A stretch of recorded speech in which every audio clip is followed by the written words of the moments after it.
Narito naman ang iba pang balita sa Mindanao, hatid ni John Paul Seniel. Sa Kidapawan City, tumagilid ang isang poste ng kuryente matapos masagi ng truck ang linyang konektado rito.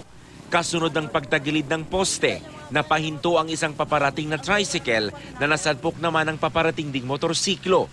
May ilang nasugatan sa nangyari na kaagad namang ginamot sa rumesponding ambulansya. Walang pahayag ang mga nasangkot na driver. Sa Pagadian City, imbes na magpatupad ng batas kontra droga sa barangay, si Kagawad Edgar Amparado pa raw ang isa sa mga nagtutulak ng shabu sa barangay Bulawan. Naaresto siya sa buy-bust operation. Nakuhanan siya ng pakete ng shabu. Pero ayon sa Kagawad, hindi siya pusher kundi user lang ng droga. Hindi rin daw sa kanya ang nakuhang shabu. Napolitika lang daw siya dahil balak niyang tumakbong kapitan. Sa Davao City, arestado ang nagpakilalang si Private First Class Ayan Cunyado matapos siyang magpaputok ng baril sa loob ng isang subdivision. Miyembro daw siya ng 25th Infantry Battalion ng Philippine Army.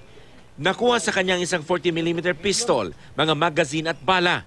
Inamin niya ang pagpapaputok ng baril na ginawa lang daw niya matapos siyang paputukan ng baril ng tatlong hindi niya kilalang lalaki.